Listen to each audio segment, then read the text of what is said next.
የደም አይነት በሰውነታችን ውስጥ ካሉ ቀይ የደም ሴሎች ላይ ከሚገኙ ፕሮቲኖች የሚመነጭ የባዮሎጂ ማንነታችን መገለጫ ሲሆን ይህንን መረጃ ማወቅ ደግሞ ለተሻለ ጤናና ለድንገተኛ ህይወት አድን እርዳታ ቁልፍ ሚናን ይጫወታል። በድንገተኛ አደጋ ወይም ደግሞ በቀዶ ጥገና ወቅት ከፍተኛ የደም መፍሰስ ቢያጋጥም የራስን የደም አይነት አስቀድሞ ማወቅ የህክምና ባለሙያዎች ያለምንም መዘግየት ተገቢውን ደም እንዲሰጡት በማድረግ እንግዲህ ህይወትን ይታደጋል። ምክንያቱም የማይስማማ የደም አይነት ወደ ሰውነታችን ቢገባ የሰውነታችን በሽታ የመከላከል ስርዓት እንደ ጠላት በመቁጠር ለሞት ሊያደርሰን የሚችል ከፍተኛ የጤና ቀውስን ሊፈጥርብን ይችላል ማለት ነው። ከዚህም ባለፈ የደም አይነት ለእርግዝና ስኬታማነትም ወሳኝ ነው። በተለይም የእናትና የጽንስ የደም አይነት አለመጣጣም በሚኖርበት ጊዜ አስቀድሞ በመመርመር የሚሰጡ ህክምናዎች የጽንሱን ደህንነት ለመጠበቅ ያስችላሉ። ከዚህም በተጨማሪ የደም አይነት ለተለያዩ በሽታዎች ያለብንን ተጋላጭነት ለመርዳት ይረዳናል። ለምሳሌ የተወሰኑ የደም አይነቶች ለልብ ህመም፣ ለደም መርጋት ወይም ደግሞ ለጨጓራ ቁስለት ያላቸው ተጋላጭነት ይለያያል። ይህንን ማወቅ ደግሞ ገና በሽታው ሳይከሰት የአኗኗር ዘይቤን በማስተካከልና ተገቢውን ጥንቃቄ በማድረግ ጤናን ለመጠበቅ ያስችላል። በአጠቃላይ የደም አይነትን ማወቅ በራስ ላይ ያለን ግንዛቤ እንዲጨምር ከማድረጉም በላይ ደም በመለገስ የሌሎችን ወገኖች ህይወት ለማዳን የሚደረገውን ሰብአዊ ጥረት ይበልጥ ውጤታማና የተቀላጠፈ ያደርገዋል ማለት ነው። የደም አይነታችን በደማችን ቀይ ሴሎች ላይ በሚገኙ አንቲጂኖች አማካኝነት ለተለያዩ በሽታዎች ያለብንን ተጋላጭነት በከፍተኛ ሁኔታ ሊወስን ይችላል። እነዚህ አንቲጂኖች ከባክቴሪያዎች፣ ከቫይረሶችና ከደም መርጋት ሂደት ጋር በቀጥታ ስለሚገናኙ ሰውነታችን ለጤና እክሎች የሚሰጠው ምላሽ ይቀርጹታል። ለምሳሌ የደም አይነት ኤ፣ ቢ እንዲሁም ደግሞ ኤቢ ያላቸው ሰዎች በደማቸው ውስጥ ቮን ዊልብራንድ የተባለ የደም መርጋት ፕሮቲን መጠን ከፍ ያለ በመሆኑ ከደም አይነት ኦ ሰዎች በተለየ ለልብ ድካም፣ ለስትሮክ እና በደም ስር ውስጥ ለሚፈጠር የደም መርጋት አደጋ በበለጠ ሊጋለጡ ይችላሉ። በተቃራኒው ደግሞ የደም አይነት ኦ ያላቸው ሰዎች ለልብ ህመም ያላቸው ተጋላጭነት ዝቅተኛ ቢሆንም የጨጓራቸውን ሽፋን ለሄሊኮባክተር ፓይሎሪ ለተባለው ባክቴሪያ አመቺ በመሆኑ ለከባድ የጨጓራ ቁስለት የመጋለጥ እድላቸው ሰፊ ነው ማለት ነው።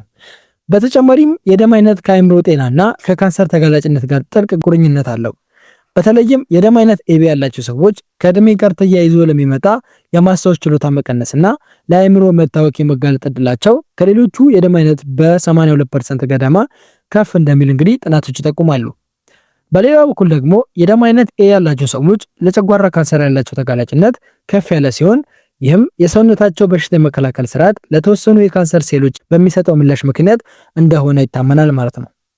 በአጠቃላይ ደማችን ለተላላፊ በሽታዎች ያለንን የመከላከል አቅምም ይወስናሉ።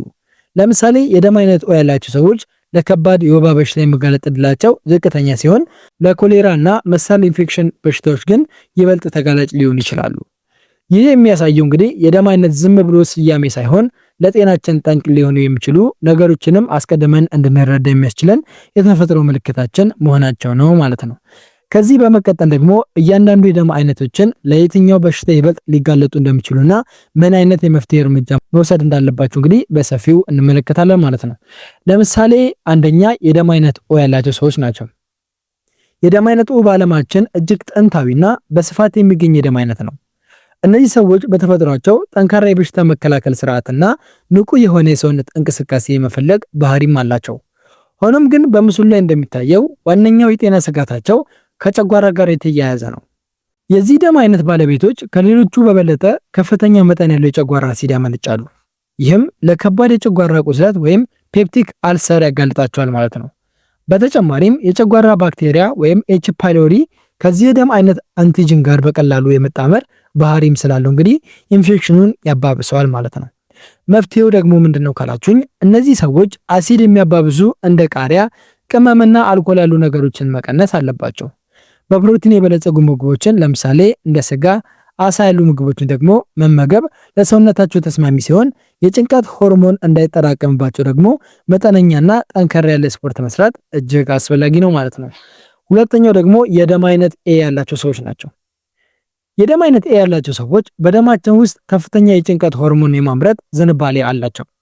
ይህ ሆርሞን ደግሞ ለረጅም ጊዜ በሰውነት ውስጥ ሲቆይ የደም ቧንቧዎችን በማጥበብ ለልብ ህመም ወይም ደግሞ ሃርት ዲዚዝ እና ለደም ግፊትም ይዳረጋቸዋል ማለት ነው። እነዚህ ሰዎች ለደም መርጋትና ለልብ ድካም ያላቸው ተጋላጭነት ከፍ ያለ ስለሆነ ነው። በተጨማሪም የዚህ ደም አይነት ባለቤቶች ደማቸው የማጥከር ባህሪ ስላለው ለደም ዝውውር እክሎች ይጋለጣል ማለት ነው። መፍትሄው ምንድነው ካላችሁኝ ደግሞ ለልብ ጤና የሚረዱ እንደ አትክልት፣ ፍራፍሬና ጥራጥሬ ያሉ ምግቦችን ማዘውተር ይመከራል።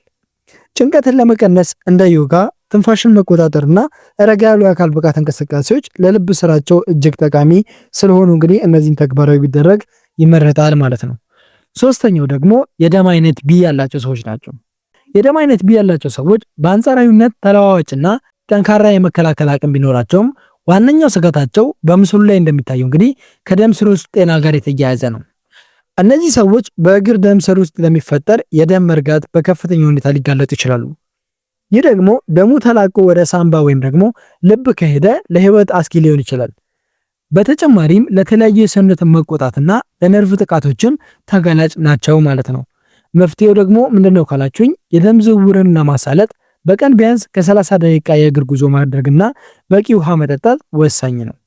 እንደ በቆሎ፣ ስንዴና ምስር ያሉ ደማችሁ ላይ ጫናን የሚፈጥሩ ምግቦችን በመጠኑ መውሰድና የወተት ተዋጽኦችን ደግሞ ማዘውተር ለጤናችሁ ሚዛን ይጠቅማል ማለት ነው። አራተኛና የመጨረሻ የደም አይነት ደግሞ የደም አይነት ኤቢ ያላቸው ሰዎች ናቸው። የደም አይነት ኤቢ በዓለም ላይ ካሉ ሰዎች ውስጥ 5% ብቻ የሚወክል ብርቅዬ አይነት የደም አይነት ነው።